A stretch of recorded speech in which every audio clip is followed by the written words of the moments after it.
Hi, everyone. I'm Jessica DiRuzza. I'm a licensed psychotherapist, professional astrologer, and educator, and this is my husband. I'm Travis DiRuzza, PhD, I'm a counselor, an astrologer, and a teacher. And this is the Trust Psyche Podcast. This is episode 51, and we're super stoked because this is our first video version of the podcast. So if you're tuning in through audio, come on over to our YouTube channel at Trust Psyche and see us. Yeah, we're feeling super lit today. We're just coming off giving a big talk for the NCGR of San Francisco, the Astrological Society out there. And we gave a talk this past weekend entitled In the Beginning Was Relationship, Synastry, Family Systems, and the Archetypal Field Between Us. So we've just been integrating after that talk, just continuing the conversation with new ideas springing up. We just wanted to share a little bit of that with you today. Today is May 19th, 2026. We have a Sun-Mercury-Uranus conjunction in Gemini, as well as a Moon-Venus conjunction in Cancer. So we thought it would be great to talk about love and relationship. Yeah, I just had so much fun at the talk, and it was such a fantastic group of people. And you can get the recorded version through NCGR San Francisco's website if you make a $10 donation. And it was thrilling for us because it was like all of our special interests together: astrology, depth psychology, deep ecology, feminism, and philosophy and love. We're lovers. We love love. We love talking about love. But also because I'm a therapist and Travis is a counselor, we spend most of our time talking about relationships with people. It's the number one thing that brings people in looking for support and guidance because all of us have struggles, troubles, issues in our relationships. So today we thought maybe I thought, Jess, we could talk about a few different kinds of conceptions of love and sort of reflect on maybe how that would then translate to how we do astrology and how we think about archetypes. Okay. So I thought first we could start um, real simply. There's this quote that I like that comes from a James Joyce play called Exiles. It's this real simple little line, and two male characters are kind of talking to one another about love and about the women that they love. And one says to the other, "What is love if not to possess her?" And the other guy kind of hesitatingly says, "To wish her well." Aw. I just thought this was a pithy, rich little two lines inside this play. Um, I'll just give my little gloss on it to begin with.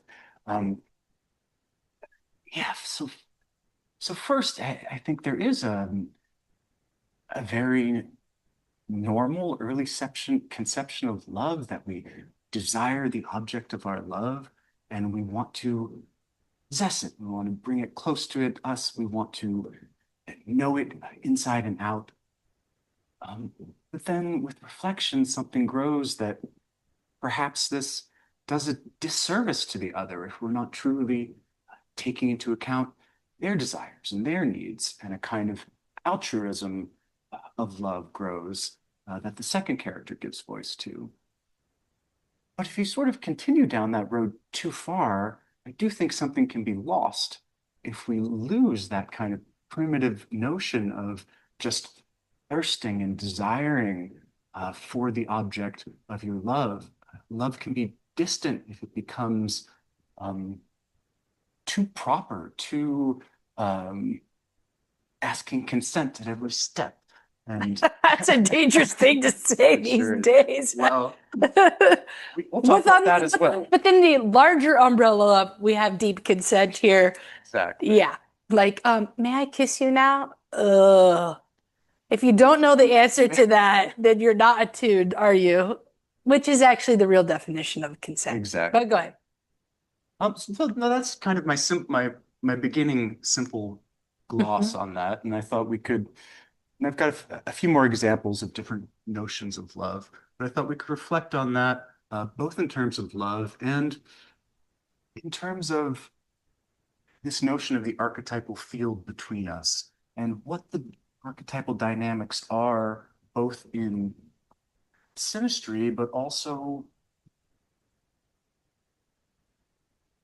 what's the intelligence of an archetype? Is it trying to just become something and have a kind of finalized iteration, just like we reach for the object of our love and then we possess it and then the story's over? I think sometimes we can have a notion that an archetype is something a bit static and fixed like this. But there's another notion of archetype it's this continuing dynamic process that doesn't have an end to it. Mm-hmm. Yes. So, yeah, I just want you looking right there. We're still figuring this out. Um, so I think that what you're bringing up is really at the core of, in particular, how we strike that balance in a romantic, committed relationship between the eros of desire and even possession of that thirst and that animal primitive, I want you sexually, I want you animalistically. The beast in me desires um, the beast in you.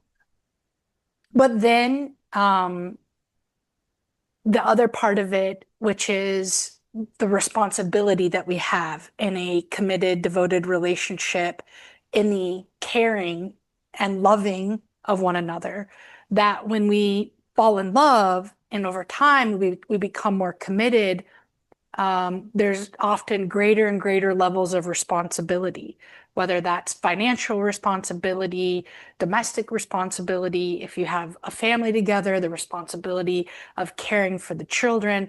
Um, there's just a lot of responsibility that enters into um, the more the more committed you are, the more responsibilities you tend to have. And the thing about love and responsibility is that tends to lessen or even thwart or kill the eros because the erotic needs mystery in order to survive.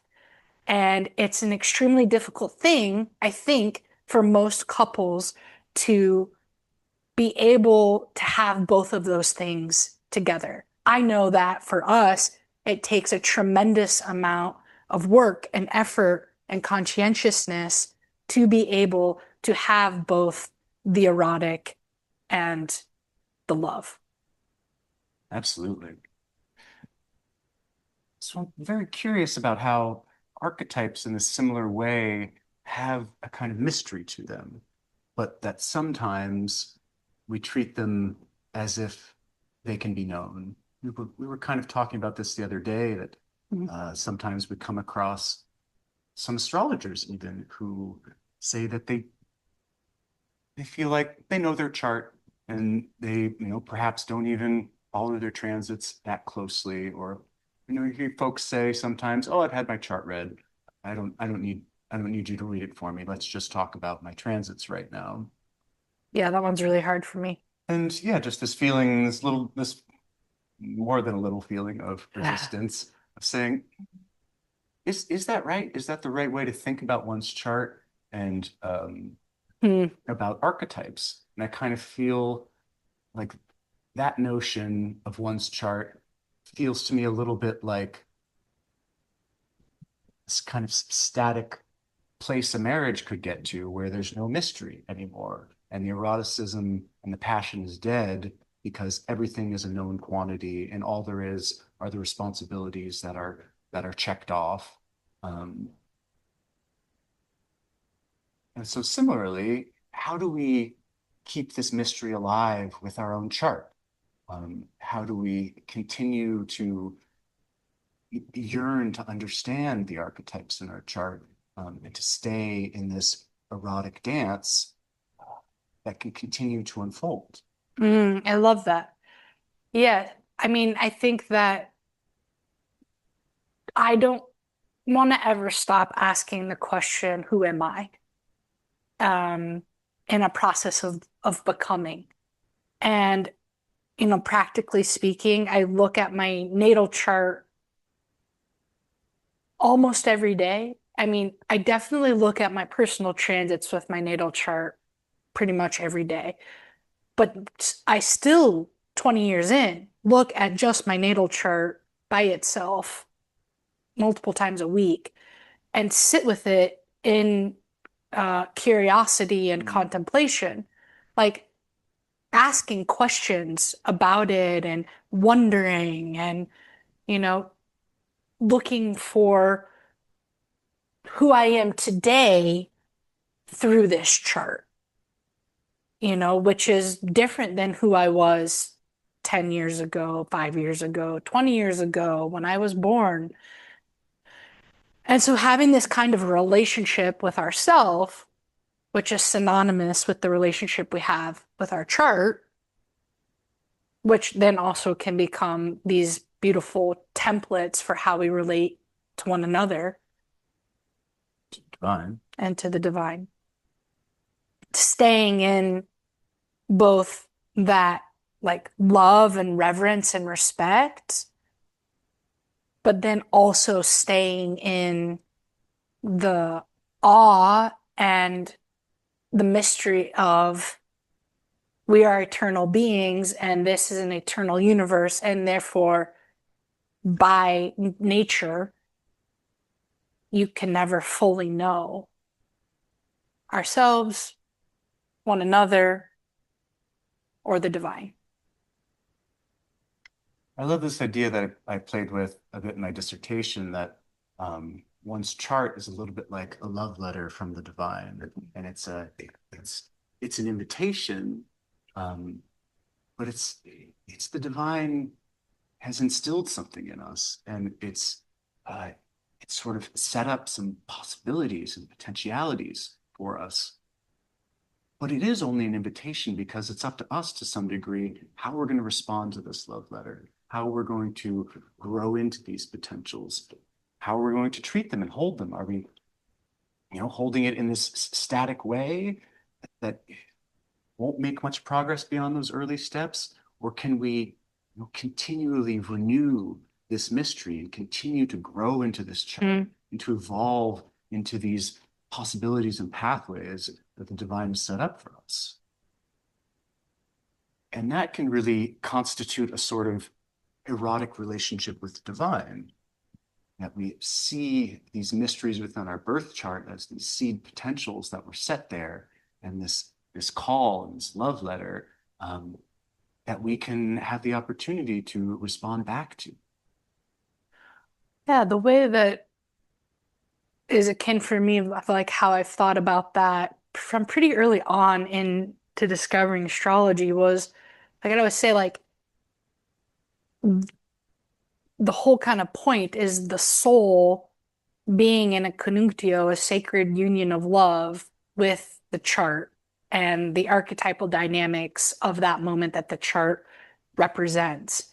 And that each incarnation is a process of immanence where we are learning how to kind of literally drop down from heaven or come in from the infinite of the all into this particular, concrescence of a manifestation of this moment, and the soul getting to live out what that potentiality could be as a love letter from the divine to help root us and embody us and guide us in our evolutionary process and each of our own unique paths that we're on.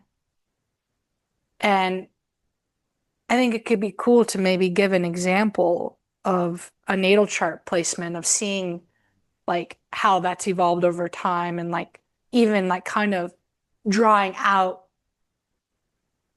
the internal dialogue of like how do you be curious and question and ask your chart to open up more to you for your whole life. so that it doesn't become static. Mm-hmm. And so that you don't become flat.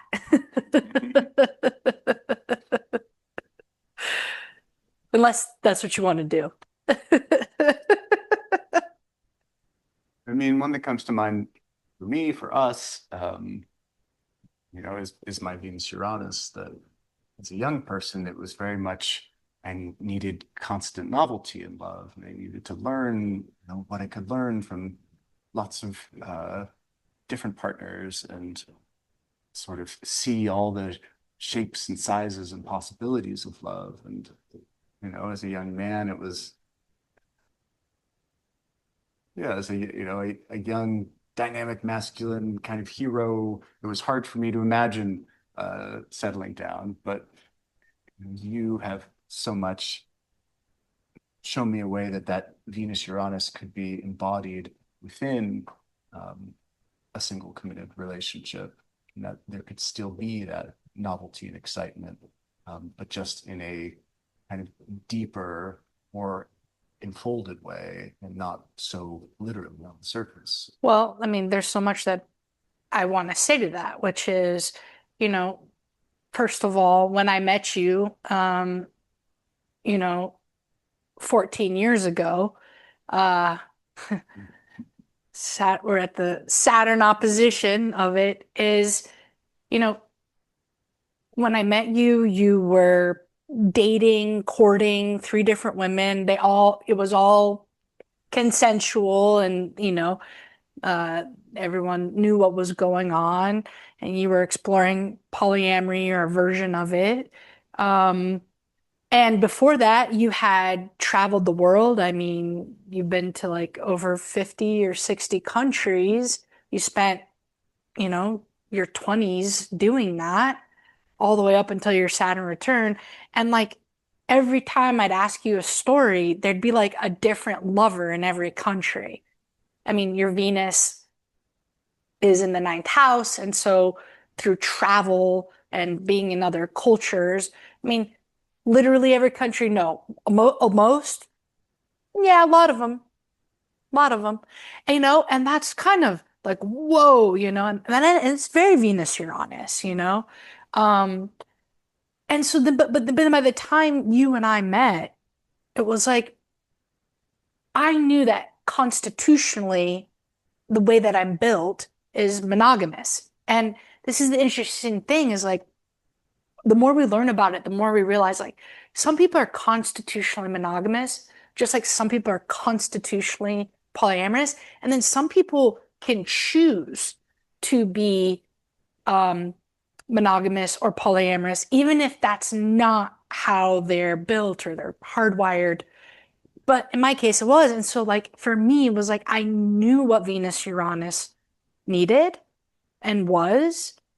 And I personally liked the challenge of saying, listen, I can't be polyamorous. I know that about myself. It won't work for me, given all of my history and attachment stuff. So like, what if we try here to have a very polytheistic relationship as much as possible? Would you be open to that? And you said yes, and so far, so good. So good, 14 years later. Who knows what the future holds? You never know. But like, okay. I don't know. That just feels important to me, when talking about. And it was a surprise to me. And I think my notion when I first met you was that I wasn't ready to go down that road, but then I slowly warmed up to it as I fell for you more and more. Thank you. And I guess what I will say for myself is I allowed myself to be surprised that I had this script that, oh no, I had finally arrived in San Francisco, the heartland of polyamory, and this was my destiny. It's written in my chart. I'm Venus Uranus. I'm destined to be polyamorous in San Francisco. You're an astrologer. Yeah. The writing on the wall. Yeah. Nice try. But I allowed myself to be surprised and allowed the mystery to continue to exist there and didn't say, I know what this aspect means. Even though I kind of thought I knew what the aspect meant. Yeah. I said, okay, slow down, humble yourself a little bit and see, see what might happen. And don't close off any possibilities. Because really, really that's what Venus Uranus wants, all the possibilities of love. Yeah, and I think for me, part of my kink in all of it was what part of what attracted me to you. And my Venus is conjunct your Uranus, opposite your Venus, is that there was no type. Like you didn't have a type. There was no like certain ethnicity or certain body shape or um whatever. Like there wasn't like a thing. I was like, wow, this man really is a lover. And I had such a respect and appreciation for your openness. But also, I think I know that I needed someone to say, I'll wipe my life clean and follow you to the end of the earth. Like that level of commitment. And you offered that to me. And there's also, I probably not so consciously, an element of power that I felt that I could excite you and turn you on so much that you would be willing to let go of the possibility of being polyamorous in order to be with me. And it was almost like this perfect setup of like, what did I need? And it's like, I think I needed the stakes to kind of be at that level. Like there's something about that that at the time, and probably still does, turns me on. Mhm. And then this is, I think, part of the Eros piece of it was like,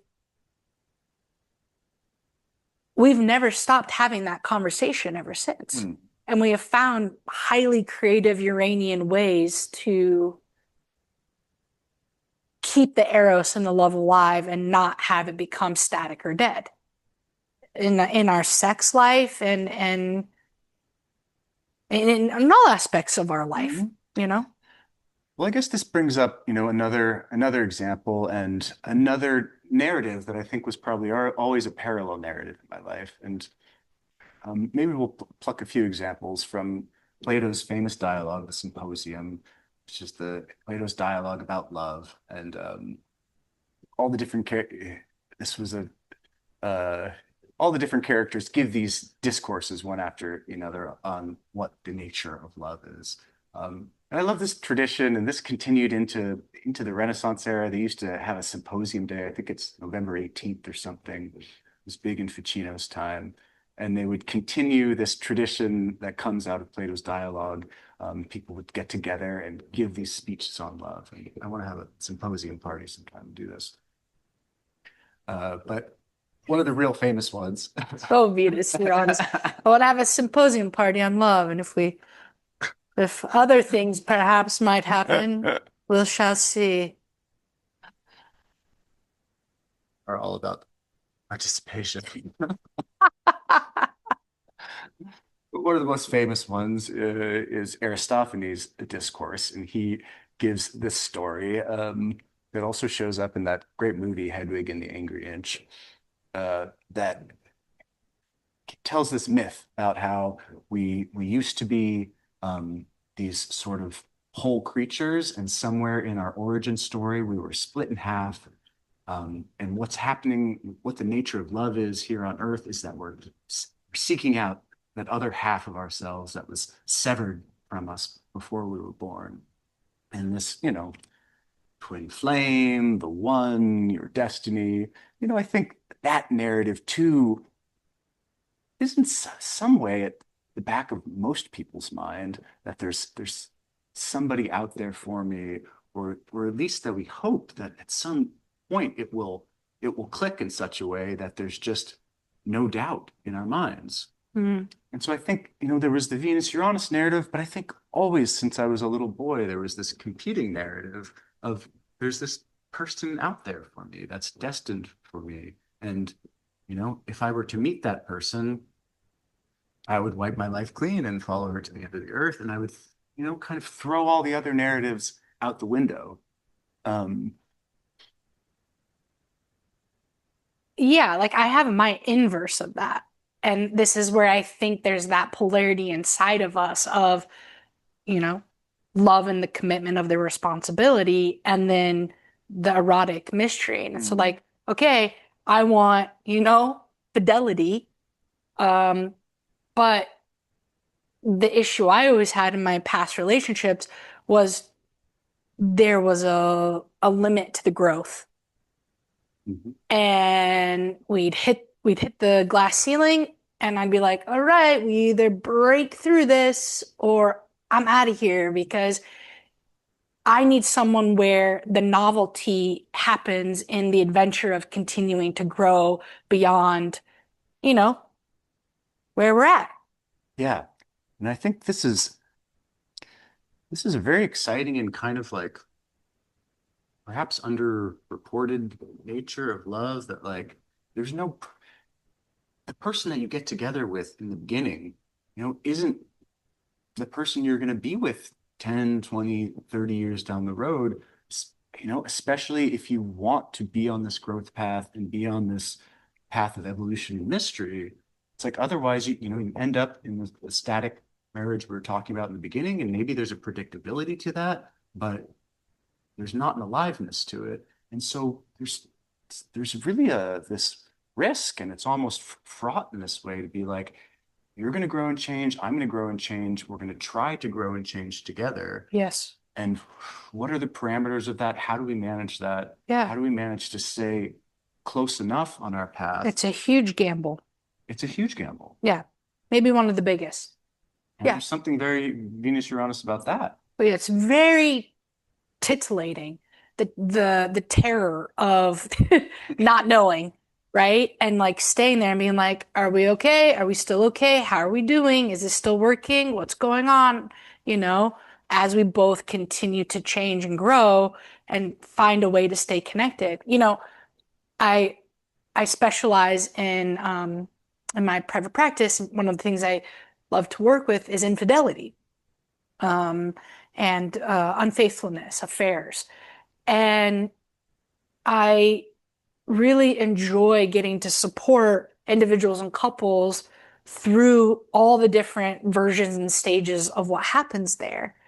And part of why I love to stay close to that is because it just is a continual reminder of our true humanity, which is we have needs, and in romantic relationship, if those needs are not going to get met, eventually you will go and find another way somehow to get those needs met. And that is why infidelity happens. And so the level of vulnerability that it takes to turn to you and say, are your needs getting met here?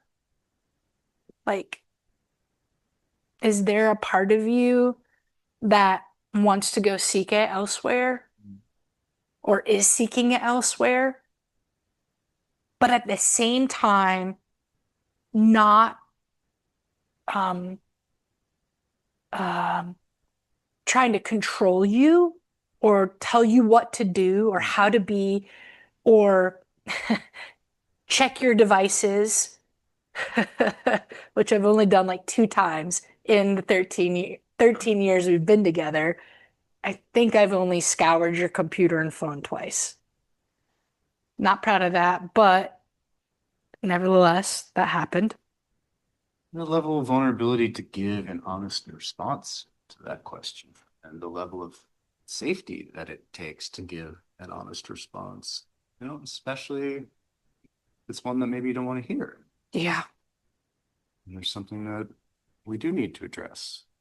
And oh, how much more comfortable it would be if I just bury that down. You, We know what happens. Could we give an example of that just sexually without getting too explicit, especially on your side? But there's some things I wanted to share there about that. So, like, I have Pluto and Scorpio in the eighth house natally, and Travis's Jupiter and Scorpio is conjunct that. He's also a Jupiter-Pluto conjunction in his natal chart. That's opposite my moon, it's trine his sun.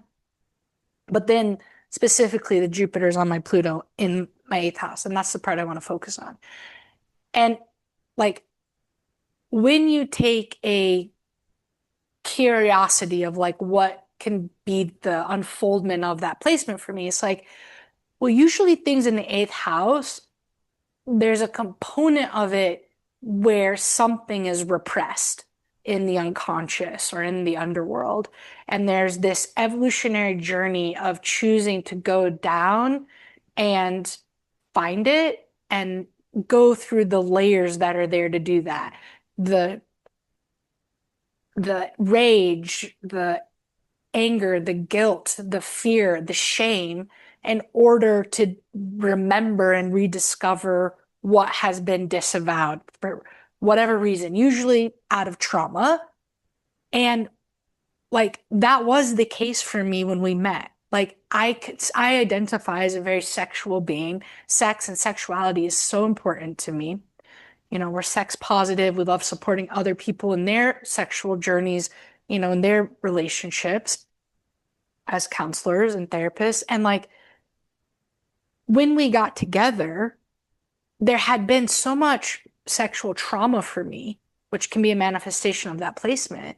And of course, just being a woman in this world of patriarchy. Like, I don't know any woman who probably doesn't have sexual healing to do. And if you are with whatever, whoever your partner is, the needing to hold that. But when we got together, I was so disassociated and out of my body that after we had sex the first time, you were like, hey, like, where are you? You don't feel here with me, and I'd like you to be here with me. Like, I couldn't even look you in the eye. I wasn't able to talk. I wasn't able to make noises. I wasn't able to say anything. And it took us years of healing to be able to get to the place we are now, which I'll talk about in a minute. But like, your Jupiter was there to like magnify, but ultimately support and help me grow through what Pluto and Scorpio in the eighth house could be if it wasn't coming from a place of self-protection and distortion through the sexual trauma that I had been through earlier in life.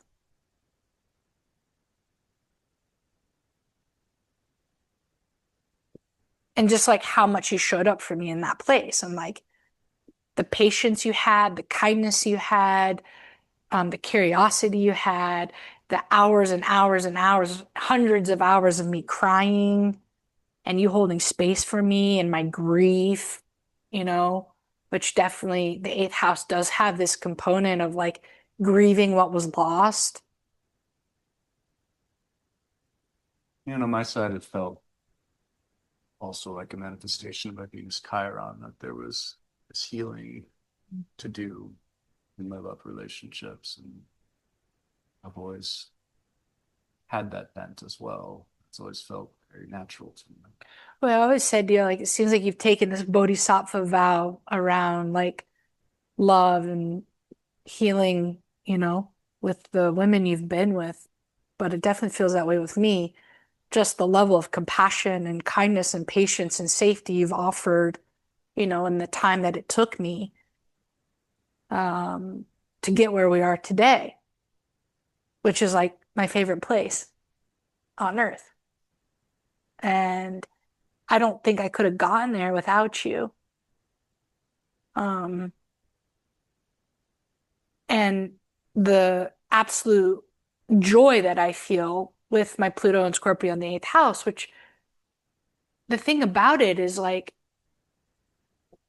once that got reopened up, I mean, I guess the best way I could describe it is like when you're a survivor of sexual abuse or assault, like for me, what was so crucial in that was like, I'm not going to let these people take from me what is mine, which is my sexuality. Like I was always a sexual being. It's probably in part why I was targeted, you know, by these predators, right? Like they preyed upon my vulnerability and innocence as a young person, but also my erotic thirst and desire. Co-opted your natural tendency. Yes.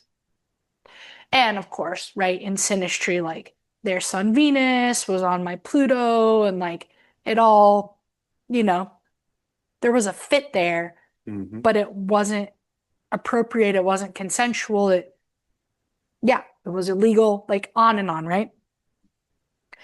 So coming into our relationship, like that was there and so many other layers.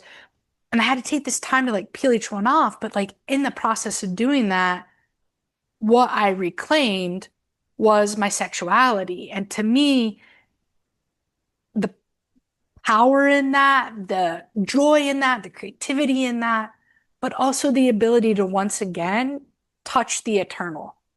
Because when you're repressed from your Pluto, when you're repressed from that part of you, when I was, the loss there isn't just the loss of time and disconnection from self. It's like the loss of my capacity to go into the infinite, touch the divine, and come back and be restored spiritually to keep living. And all the gifts that comes from that experience. Yeah, and I feel like just like healing was possible for you there, and it was possible to change where you were at. That forward motion has just continued for us in the sense of like sexuality continues to evolve, our love continues to evolve. I remember one time when I was in Romania playing a concert, and there was this van driver who was driving us home late at night after the concert, after we'd all been drinking. And I was having this candid conversation with him. And he was a young guy. He was, he'd been married for a few years, and he's just like, just gets old after a while, man. You're just not that into your wife after a while. And I was just having this like argument with him for the entire ride. Like, no, man, like you just don't let that happen. You just find some other way. There's always something, and I didn't know astrology at the time, but it was my Venus Uranus, speaking up saying it's always possible to find the new, to find novelty in love, to find a way to make the love new again. Well, there's a playfulness in that. Right. It's playful. It's creative. Yeah. And you find it from that playful place. But the change is possible, and just like the change is possible in healing, the change is possible in just a continued evolution forward, and a continued development.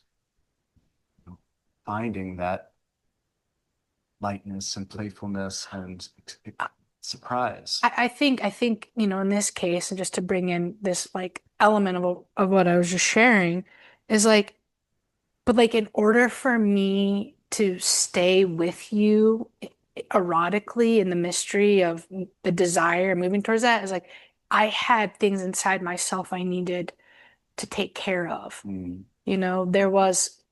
There was places inside of me that needed loving attention and support. And I wasn't, got into therapy and like found that support to go inside to these places that were really hurting and suffering, that would have blocked me or kept me from continuing to stay by your side and grow with you through the playfulness. This is the plutonic part. Yeah. And so like that would block the Uranian part. Yes, and it was one of the most intense things I've ever gone through, but like so incredibly worth it. I mean, in part, it's why I do what I do, because I know how hard it is, but how worth it is to give loving attention to those places inside that have gone through whatever, we all go through, that could keep us from being in love. I mean, that's what we're talking about. Like, am I willing to look at whatever it is that could potentially keep me from continuing to be in love with you? And I don't think that ever stops. If you are in a long-term committed relationship, at least in my experience and from what I've seen, like if you're going to grow together, part of the commitment there is saying, I will look at whatever inside of myself that would keep me from doing that forevermore. It's a different kind of vow, than I'll love you forever. I mean, you know. Right. It's like, well, when you unpack your ability to love someone forever, what's really involved there? What would really keep you from doing so? It's not a static vow, it's a dynamic one. Really get into it. Yeah, I think I want to just share one specific thing about, female sexuality and desire and kind of how it played out for me, which was like part of my curiosity, like when I would see Pluto and Scorpio in the eighth house was like, at least through this valence of sexuality, it's like, I believe I'm the kind of person that would be able to female ejaculate or what's known as squirting or gushing. And I had never been able to do this. And I just felt like it was part of my birthright. And I had gone to a number of lectures and demonstrations, and one was at Burning Man at Camp Beaverton, and it was this camp. I was in a camp that I started called Cosmocopia, where we gave astrology readings to people at Burning Man. And then across the street, there happened to be this camp called Camp Beaverton. And I walked over one day and I just happened to stumble into a live demonstration of these two women who were partners demonstrating how to ejaculate. And only women were allowed to be in the audience. And afterwards, there was like a show of hands, like who here can do this? And only, I don't know, out of maybe 40, 50 people, like 5 people raised their hand and they shared their journey. And their kind of message was like, anybody can do this. You can do this. And it's like been part of the patriarchy and misogyny for women to forget that this is possible. And when I heard that at the age of, I don't know, 24, I was like, oh, I am on a mission. This is my destiny. And it didn't happen. I thought it would happen by 30, didn't happen by 30, 31, 32. And then one day, by the grace of God, it happened. And something inside of me unlocked that I felt like was in me and was reflected, especially in that Pluto and Scorpio in the eighth house. And the floodgates opened. And once I was able to, I've been able to ever since. And this is an example of like the evolving potential of an aspect in the chart, but also like our curiosity and participation and our yearning or desire for it to be more, and then like stepping towards that in these embodied ways of taking action of like, how do I do this? How do I do this? Watching videos, practicing, trying, letting go, surrendering. And then finally one day, the conditions were just such that it happened.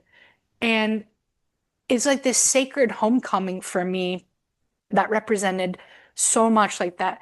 I could get to that place of being able to let go on that level, to feel safe enough and erotically and alive enough to let go on that level. And it's like taboo to talk about. It's also very Pluto and Scorpio in the eighth house, but why? We all know men ejaculate. Like, why would that be taboo? It's part of the human experience. And as Mr. Rogers said, If it's part of the human experience, then we need to be able to talk about it. So I feel like that's an example of that placement, but also in our synastry, your Jupiter there that like helped support getting to that place. Yeah. I remember that night, and it was a time of celebration for sure. It was a jubilee. Yeah. I mean, I think, some of my beliefs were shattered in that moment. I was like, I had all sorts of preconceptions around female ejaculation and whether it really happened or not. And I had never witnessed it before. And my mind was blown that you had gone your whole life without doing so. And then like the switch flipped, and ever since. Yeah, I mean, I think, kind of maybe it did with this a little bit, but like um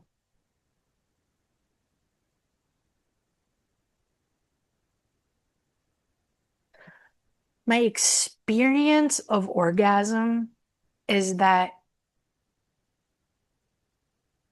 like essentially that the universe itself is an orgasm. And so there's like an ever-present orgasm that's like a energetic vibration that's always available and present to us when we can tune in and align with it.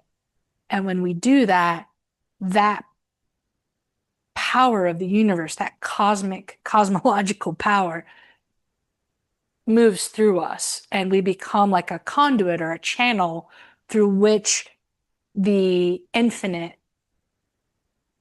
moves through. And the experience of that is felt as orgasmic. And I think the more we surrender into that and the more orgasmic it becomes,